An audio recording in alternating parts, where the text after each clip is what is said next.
Bonjour Jean-Michel Kowalski. Bonjour Patrick. Très heureux de te rencontrer, en vrai, parce qu'on est devenus amis sur Facebook, pour des choses intéressantes quand même, pas uniquement pour la rigolade, mais le rire a pris le dessus. Tout à fait. Et chaque fois qu'on a correspondu, c'était des choses amusantes à dire, on likait chacun l'autre, et puis à un moment donné, on s'est rendu compte que ce monsieur, c'était quelqu'un de bien. Rencontrer quelqu'un de très très intéressant et quelqu'un qui a connu les orages de la vie, on peut carrément le dire. Alors, est-ce que tu pourrais nous raconter un petit peu ta vie? Bien, ma vie, au départ, elle était vouée à avoir un joli petit avenir parce que j'ai eu une enfance et une éducation sans faille.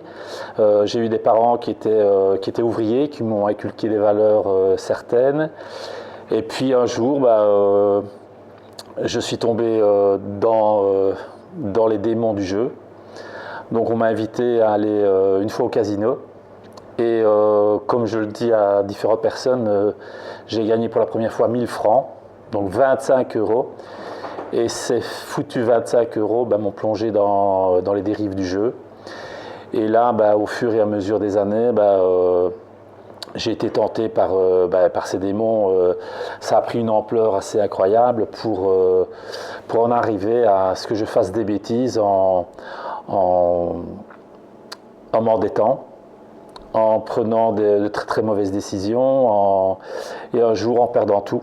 Donc c'est-à-dire que j'ai perdu à un moment donné des amis, des membres de ma famille, la femme de ma vie, mon boulot, ma passion qui était le foot et toute crédibilité et fierté. Et ensuite, je me suis dit, j'étais vraiment au plus bas, même plus bas que bas. Et là, quel choix? Soit de craquer, soit de se laisser aller, soit de tomber et se perdre, ou alors prendre la décision de se battre. Et j'ai eu la chance d'avoir une pour qui je comptais beaucoup et qui comptait pour moi. Qui compte toujours, c'est mon beau-fils qui a eu les mots. Et ces mots ont été un déclic chez moi. Et ce déclic a fait que je me suis remis en selle. Je me suis battu, j'ai retrouvé foi en moi. J'ai essayé de retrouver une certaine fierté parce que, comme je l'ai dit tout à l'heure, je l'avais perdu. C'était quitte à m'insulter dans le miroir le matin. Je ne vivais plus en fait. C'était vraiment une survie.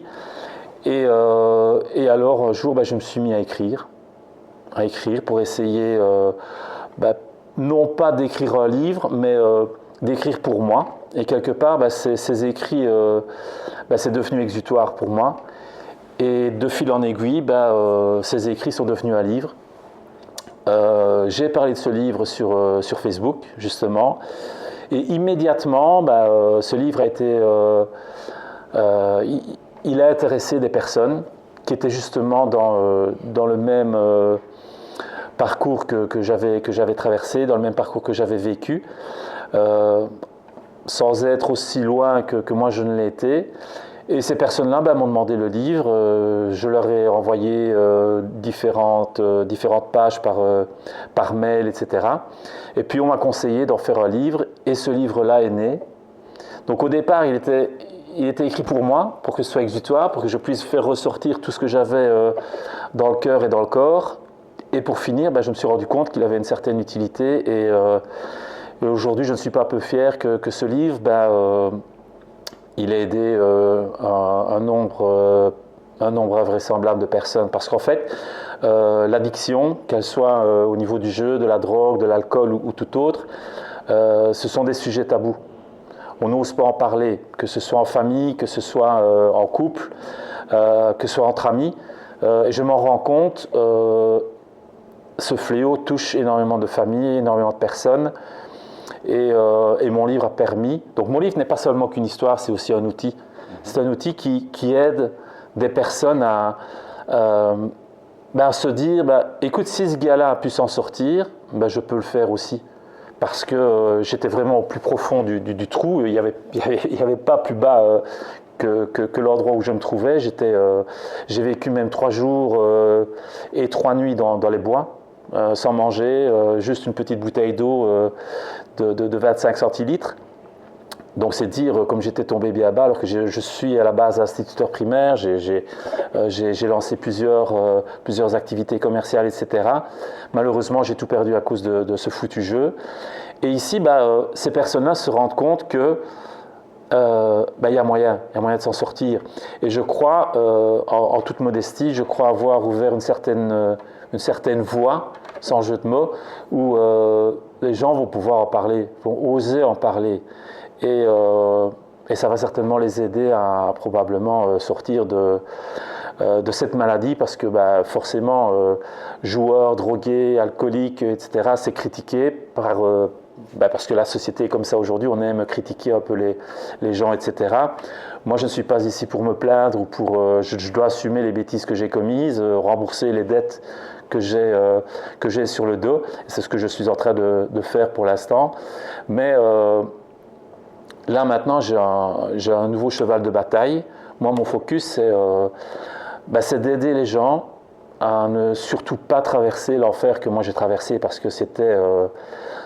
quand on dit je suis malheureux, on peut être malheureux parce que on a une petite tristesse amoureuse, ou alors on vient de vous dire quelque chose de pas gentil ou quelque chose comme ça.